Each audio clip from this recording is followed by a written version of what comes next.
Para quem não me conhece, eu sou Simone Scremin, uma das idealizadoras do Coletivo Educação em Saúde, psicóloga e trabalho em emergências hospitalares, ou melhor, na emergência do Hospital de Clínicas de Porto Alegre.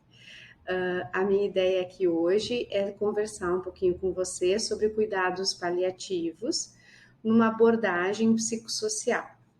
Então, uma abordagem mais multiprofissional do que só para psicólogos. O que a gente tem que entender? Que quando um paciente adoece ou o sujeito adoece, o impacto da perda de saúde e da previsibilidade da vida é vivido por cada sujeito e para cada família de modo muito singular. O papel do psicólogo hospitalar, nesse caso em específico, é o tripé, poder olhar para o paciente, para a família e para a sua equipe. Quando a gente fala das emergências hospitalares, a gente tem que ter claro que tem duas situações que são importantes da gente atentar e que podem estar relacionado ao cuidado paliativo. A primeira delas está relacionado à doença crônica, aquele sujeito que vai à emergência em busca de soluções do seu problema, numa situação crítica e sempre na expectativa de que possa ser curado. E, obviamente, o paciente que está descobrindo uma doença e que tem como premissa de que essa doença vai poder ter possibilidade de tratamento e de cura. E muitas vezes o que a gente vê nas duas situações são doenças crônicas que já precisam de uma abordagem de cuidado paliativo, e na grande maioria já deveriam ter iniciado uma abordagem em cuidados paliativos, e há situações críticas que muitas vezes, em função da demora do diagnóstico, já ao serem descobertas, já são descobertas e tratadas como cuidado paliativo. O que a gente tem o que é então esses cuidados paliativos que a gente tanto escuta falar? Nós tivemos agora uma reformulação em 2018 sobre o significado do cuidado paliativo. E a gente pode entender que o cuidado paliativo é uma abordagem que melhora a qualidade de vida dos pacientes, tanto adultos quanto pediátricos, e de suas famílias, e que enfrentam problemas associados a doenças com risco de vida. O que quer dizer? Doenças que de alguma forma podem colocar em risco a sua vida, aquelas doenças que não têm cura, que precisam de alguma forma intervenções que possam minimizar o sofrimento. Para além disso, é uma abordagem que previne e alivia o sofrimento por meio da identificação precoce, da avaliação e do tratamento correto da dor e de outros problemas físicos, psicossociais ou espirituais. O que a gente quer dizer aqui? Quanto antes e quanto mais precocemente foi se trabalhar a questão de uma abordagem paliativa numa doença crônica, mais benefício esse sujeito vai ter. Então, para vocês entenderem, assim, os tratamentos corretos, eles são tanto da dor, quanto questões físicas, psicossociais e espirituais. Então, todas as profissões, elas precisam ter claro a importância do seu papel. E a gente tem o Manual dos Cuidados Paliativos, que ele é fundamental, né, para quem, a leitura dele, para quem quer trabalhar com isso. Ele nos ajuda, porque ele nos dá em cada capítulo a determinada profissão. Então, vocês podem olhar lá, vocês podem buscar, e cada profissão vai ter o que é a premissa em cuidados paliativos, da psicologia, da nutrição, da fisioterapia e assim por diante. Mas vamos pensar assim, quais são os princípios, né, dos cuidados paliativos? Os princípios dos cuidados paliativos incluem a identificação precoce, a avaliação integral e controle dos sintomas físicos, incluindo a dor e outros sintomas angustiantes, sofrimento psicológico, sofrimento emocional, espiritual e social. Sempre que possível, essas intervenções elas precisam estar baseadas em produções científicas, em evidências científicas. E aí nós temos o livro que vai nos ajudar bastante. A gente também tem como um dos princípios auxiliar os pacientes a viverem da forma mais plena possível, até a sua morte. Então, que haja vida até a morte. Eu sempre digo para os meus pacientes que estão em cuidados paliativos, é que se a gente for viver pela morte, a gente vai perder de viver a vida. Então, a gente tem que viver a vida até podermos chegar com qualidade à morte. Então, ajudando tanto os familiares quanto o próprio paciente a estabelecer uma relação menos dolorida com a finitude. Ela pode ser aplicável durante todo o percurso de uma doença, então, tanto nas situações críticas quanto nas crônicas. Vai depender da necessidade do paciente. É oferecido em conjunto com terapias específicas da doença sempre que necessário. Então, obviamente, se tiver algum sintoma, alguma patologia, algo que possa ser feito em conjunto com outras especialidades, a ideia é que se chame, que se busque, se faça um trabalho conjunto. E não agora é cuidado paliativo, outras especialidades não vão intervir. Sim, muitas vezes a cirurgia precisa ser feita, muitas vezes a radioterapia precisa ser feita. Então, outras especialidades, elas acabam entrando. Ela pode influenciar positivamente na progressão da doença, que é isso que eu estou dizendo. Não é porque o paciente está em cuidados paliativos que ele não vai ter mais investimento. Sempre a gente vai investir. A ideia é oportunizar uma melhor qualidade de vida. Além disso, os sujeitos que trabalham com cuidados paliativos, e eu me coloco como parte disso, porque eu acho que eu levanto muito essa bandeira no local onde eu trabalho, a gente não pretende nem antecipar e nem adiar a morte. O que se pretende é que respeitem a vida e reconhecer a morte como um processo natural. Mas quando eu digo reconhecer a morte como um processo natural, eu não estou dizendo que as pessoas vão precisar falar disso o tempo todo.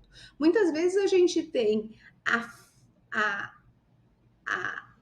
a ideia de que o sujeito, ao saber que está em processo final de vida, que já sabe que tem uma patologia grave e que essa patologia vai levar à morte, que ele vai falar disso o tempo todo e que vai estar sempre bem.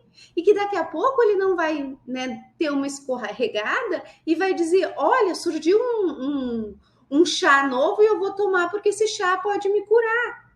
Ter esperança, acreditar em coisas, a gente não pode tirar todas as esperanças do sujeito. E isso não quer dizer que ele esteja entendendo que a patologia que ele tem é grave e é incurável. Então, a gente também tem como um dos princípios é proporcionar apoio às famílias e aos cuidadores durante a doença do paciente, cobrindo também o processo de luto.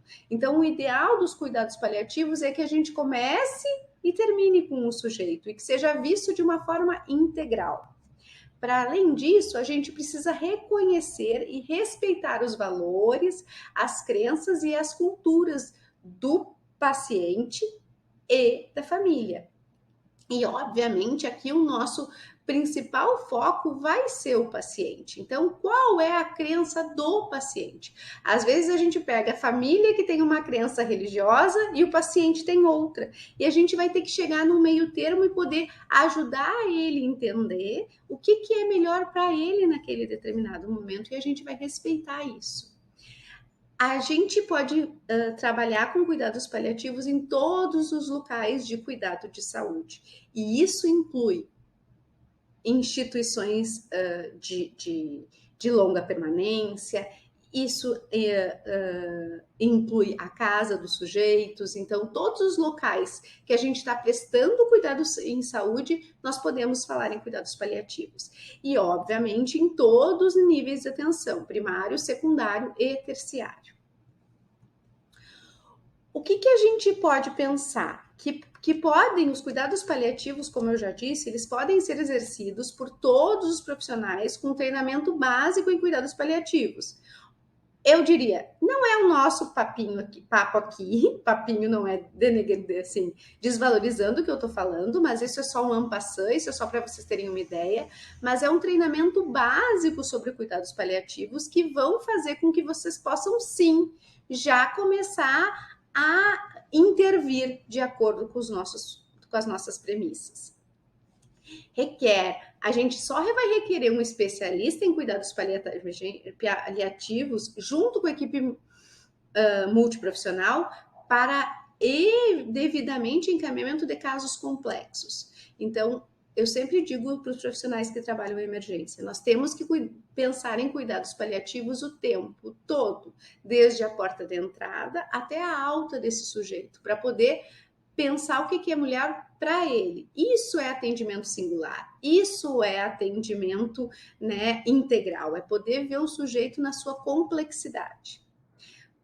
Então, todos nós podemos fazer cuidados paliativos e o cuidado paliativo depende de todos nós.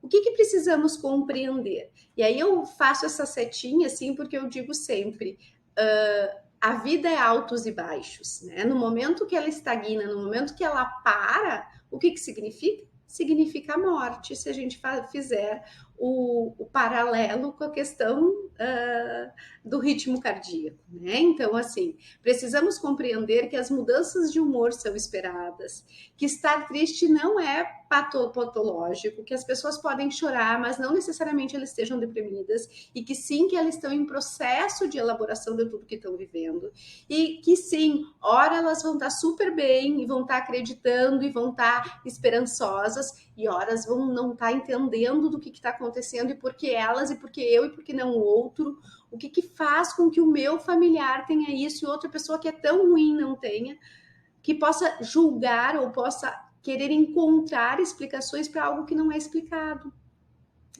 A gente também tem que compreender que a ansiedade pode estar ligada ao futuro incerto. É muito difícil a gente não saber como é que vai ser o dia de manhã. A gente ter dificuldade de fazer planos. É muito comum que haja uma ambivalência em relação à aceitação da finitude. As pessoas não querem morrer. As pessoas querem viver. As pessoas querem terminar com o seu sofrimento. Mas terminar com o seu sofrimento não é querer morrer. Então, ora elas vão falar que tá tudo bem, que elas entendem, e ora elas vão dizer que não, que a gente precisa fazer alguma coisa para ajudá-las a ficarem mais tempo aqui. A gente precisa compreender que existem diferentes formas de elaborar o sofrimento, mas que todas as formas precisam de tempo. E esse tempo não é o meu, não é o teu, é o do sujeito. E esse tempo pode demorar muito, porque não é um tempo cronológico. E a gente tem que respeitar esse tempo. Não adianta a gente querer fazer com que o sujeito entenda que ele vai morrer se ele não tem condições egóicas para isso. Ele vai negar, negar, negar. E o que a gente precisa é aprender a respeitar e a escutar, escutar, escutar, até que isso possa estar elaborado e ele possa ver isso de uma outra forma. Nós precisamos saber que no enfrentamento da doença e do luto antecipatório, aquele que vem antes da morte pela família, cada um irá agir de forma diferente. E nós, enquanto equipe, precisamos estar atentos e compreender cada movimento, e que esse não é uma linha contínua, e que a gente vai ter altos e baixos, e que nós também vamos nos irritar, vamos ter que explicar várias vezes a mesma coisa, e isso vai ser ruim.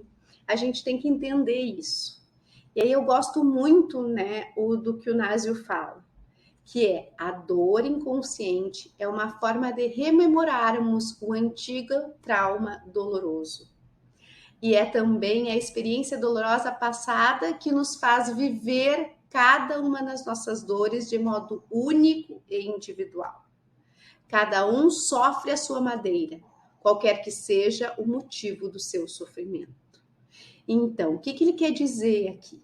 Que nós guardamos conosco uma dor de uma perda. Essa perda pode ser de várias formas, desde a perda real até mesmo a perda simbólica. O que eu quero dizer?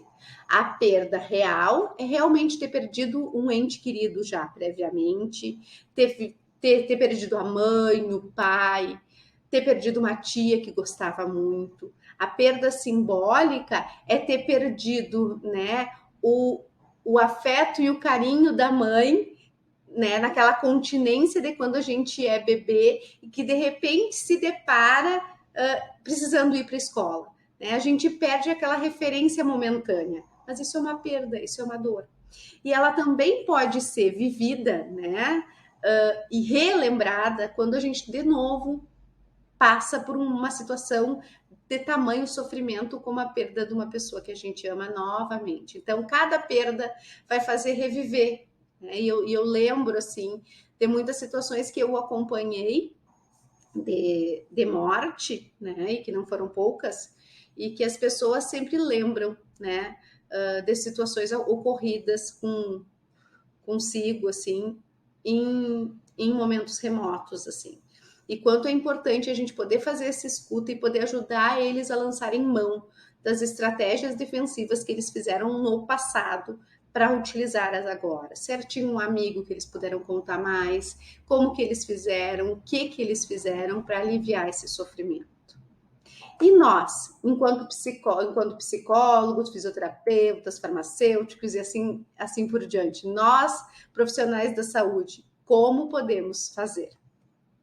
E aí eu diria, a gente precisa ajudar a enfrentar a crise, encorajar a expressão dos sentimentos. Se esse sujeito estiver sofrendo, estiver triste, estiver chorando e queira falar com você, acolha, não fuja, não tenha medo do choro. Compartilhe as informações que são necessárias, que são importantes, respeitando os limites do sujeito. Se comunique de forma efetiva. Veja se o paciente compreendeu o que você quer falar, o que você está querendo transmitir. E muitas vezes, naquele momento, parece que ele entendeu. Mas daí, um dia depois, ele pergunta as mesmas coisas, porque emocionalmente ele não estava pronto, ele não conseguiu absorver. E não adianta a gente falar tudo no mesmo momento. Vamos por partes, né? Vamos aos poucos, vamos fazendo com que ele possa elaborar isso de uma outra forma. Valide o sofrimento. Não diga que isso vai passar. Diga que sim, que tu entende por que ele está chorando, por que ele está sofrendo, e que isso é válido. Não ache que isso é besteira e que isso daqui a pouco passe, daqui a pouco tem um tratamento, daqui a pouco vai ter fim. A gente não sabe. Ofereça ajuda profissional. Busque os serviços de saúde mental. Se tem psicólogo, se essa pessoa está com um sofrimento tamanho, chame o psicólogo do hospital para atender. E valorize muito a rede de apoio. Por quê? Porque nós vamos estar com eles em um determinado momento. Mas quem vai estar o tempo todo, de forma integral, é a rede de apoio. São os familiares, são os amigos, são as pessoas que gostam desse sujeito. Então, para nós finalizarmos, eu digo que a Cecília fala isso e eu acho muito interessante e bonito, assim, que é o modo pela qual as pessoas morrem permanecerá na memória dos que continuam vivos. Fico por aqui, muito obrigada. Coletivo Educação e Saúde agradece a participação de todos.